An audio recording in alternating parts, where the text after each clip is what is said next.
le journal.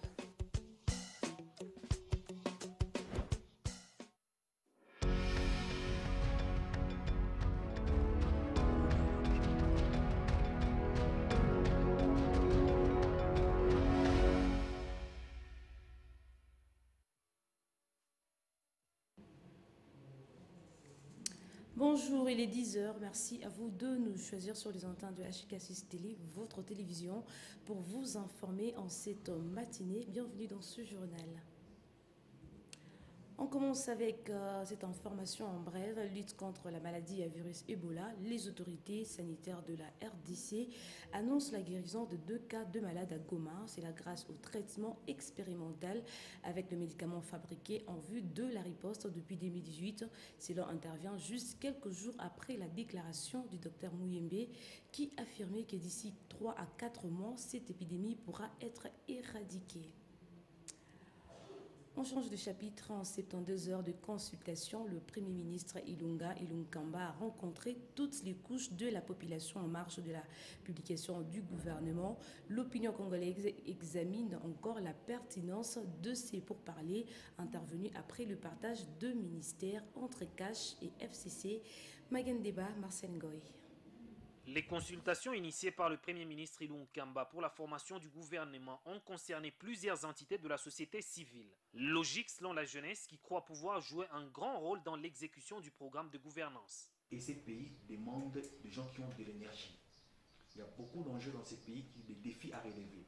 Et si on donne aux gens qui n'ont pas assez d'énergie, assez de puissance pour pousser le président de la République vers la réussite de son quinquennat, on a besoin des jeunes. Ce sont des jeunes qui sont capables de faire ce travail-là. Certes, il y a certains postes qui demandent qu'on puisse donner des gens qui ont assez d'expérience. Il y a des postes qui sont censés qu'on puisse donner aux gens qui sont à faire d'âge pour amener ces pays vers l'apothéose. Et au moment où des interrogations persistent sur la pertinence de ces consultations intervenues après la répartition des postes entre le FCC et le CACH, le Premier ministre garde le dernier mot. Insiste-t-on dans les rangs du pouvoir. En tant que le chef du gouvernement, il a aussi un mot à dire, il a aussi quelque chose à placer par rapport à ça. C'est-à-dire que c'est tout à fait normal qu'il puisse consulter d'autres personnes en dehors de CACH et FCC, malgré la répartition qui a été déjà faite. Il peut consulter la société civile. N'empêche que vous pouvez trouver aujourd'hui dans le gouvernement à venir qui va sortir bientôt là, les gens de la société civile et d'autres personnes qui ne sont ni du CACH ni du FCC. Chez les personnes vivant avec handicap, on tempère les attentes en considérant que le Premier ministre a surtout recueilli des desiderata des Congolais. Je ne pense pas que quand il recevait la société civile et les autres, c'était question de se partager les postes. Non, je pense, moi, à mon niveau, c'était question de comprendre en fait les problèmes, c'est quoi dans la société. Opportune ou pas, ces consultations seront évaluées d'ici à la publication de l'équipe gouvernementale, annoncée comme imminente. L'autorité morale de la FDC alliée, Bati Lukwebo, a aussi déposé sa liste de candidats ministrables auprès du Premier ministre Sylvestre Ilunga Ilunkamba pour le compte de son obédience politique. Il espère par ailleurs avoir une suite favorable dans l'équipe gouvernementale qui sera bientôt publiée. Christian Mouchompa, reportage.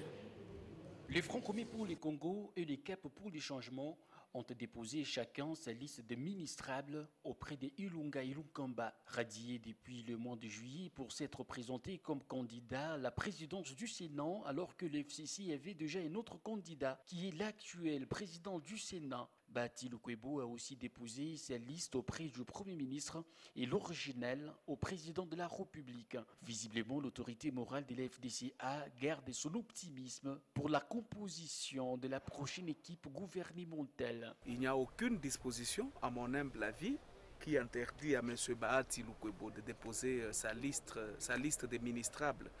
Parce que, et opposant, c'est celui qui ne participe pas à l'action gouvernementale.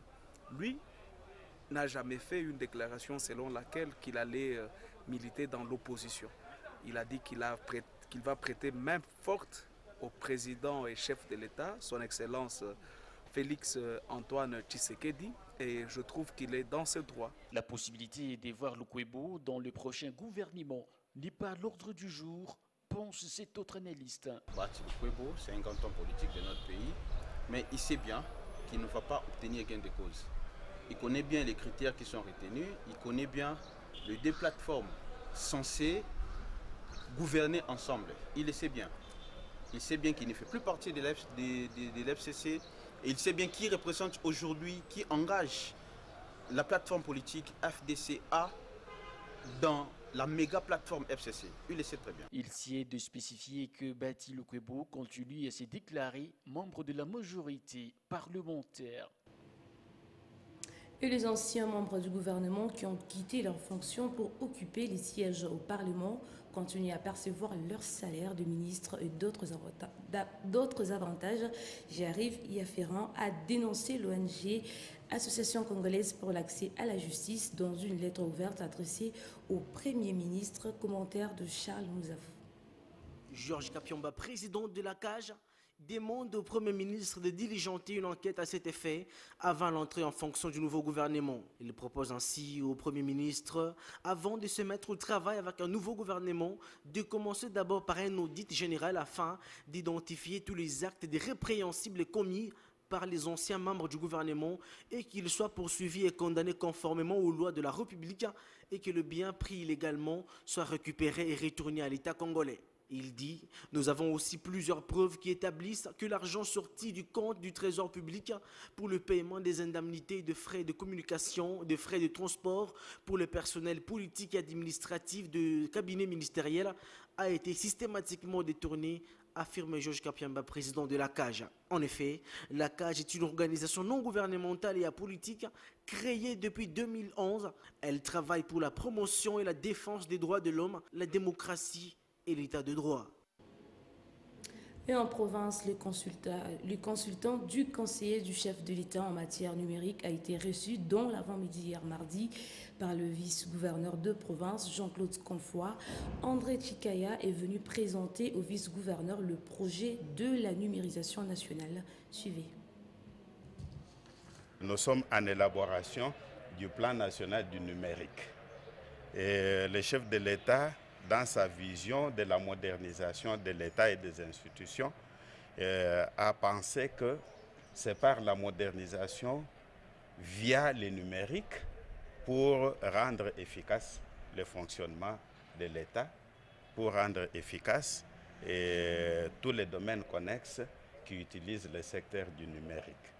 Et je suis venu présenter aux autorités provinciales ces drafts zéro de ce plan national du numérique pour qu'ils puissent présenter et en déterminer un plan d'action prioritaire pour la province, un plan qui va être intégré au plan national dans l'atelier qui va se dérouler du 3 au 5, qui sera présidé par le chef de l'État à Kinshasa.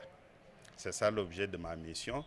J'étais porteur de ces documents et de l'explication méthodologique de la manière dont les consultations au niveau de la province doivent se dérouler pour qu'on puisse avoir ces plans d'action prioritaires de la province du Haut-Katanga. C'est une mission élargie à toutes les provinces parce que le chef de l'État, aux dates indiquées, va recevoir à Kinshasa un atelier national de validation, toutes les autorités provinciales avec leurs délégations sur la question du numérique. Et elles viendront présenter leur plan d'action prioritaire de la province qui va être intégré au plan national. Donc c'est une mission qui couvre toute la République et je vous annonce que cet après-midi, je vais descendre sur Kolwezi pour faire le même exercice. Les membres de ma délégation sont déjà partis à Kalemi et les autres sont actuellement déjà à Kamina, comme ils le sont dans toutes les provinces du pays.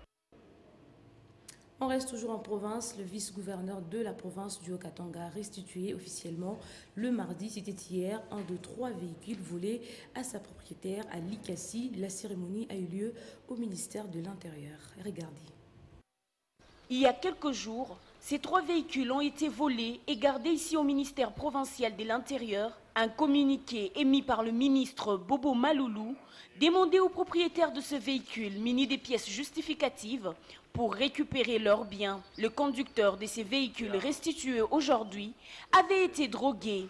Après avoir perdu connaissance, ces bourreaux de Likasi avaient emporté les véhicules jusqu'à Lubumbashi. Je dis sincèrement merci à monsieur le vice-gouverneur, à son Excellence, monsieur le ministre de l'Intérieur, ainsi qu'à toute la police pour le grand travail qu'il ne cesse de faire pour la population. Vraiment, moi et ma famille, nous disons sincèrement merci. C'est le vice-gouverneur, accompagné du ministre provincial de l'Intérieur, qui a restitué officiellement les véhicules volés à sa propriétaire. Son Excellence, Monsieur le gouverneur, Jacques Tiaboula, est là pour servir la population. Nous voulons vous remettre ces véhicules sans aucun frais. Donc, au nom de son Excellence, Monsieur le gouverneur, Jacques Tiaboula, je vous remets la clé. Merci. Et je vous prie de prendre toutes les dispositions d'être prudent, surtout aux chauffeurs. Quand vous prenez les gens, il faut bien les identifier. Et il faut savoir que vous ne pouvez pas prendre quelque chose que quelqu'un vous offre que vous ne connaissez pas.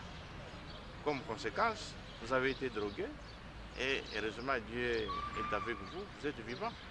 2 autres voitures volées sont gardées au ministère provincial de l'Intérieur.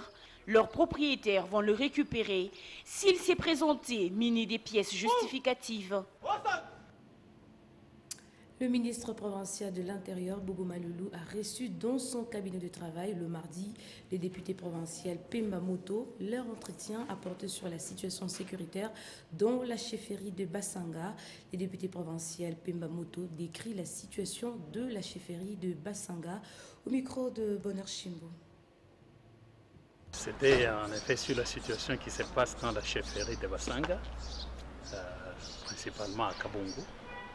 C'est une situation un peu inquiétante où la population se sent dans l'insécurité. Et c'est sur ça qu'on a parlé et son Excellence a donné ces assurances qui vont prendre la situation en main et voir ce qui peut être fait pour rassurer la population. Et rassurer que la paix rentre dans la chefferie. Non, sa décision, c'est qu'il va prendre les éléments en considération et qu'il va prendre les décisions nécessaires, s'il faut envoyer une équipe sur place ou s'il faut contacter les différentes personnalités. Et je crois que c'est ça la meilleure décision. À nos populations, c'est toujours, nous leur demandons de rester calmes et de savoir qu'ils ont des représentants qui, en effet, sont là pour eux. Comme nous, on les a promis dans la campagne, qu'on n'avait rien à leur donner, mais que si eux nous donnaient leur vote, on verra sur leur bien-être. Fin de ce journal sur HK6 Télé, votre télévision. Je vous retrouve à 12h30 pour un autre point d'actualité. Passez une excellente matinée.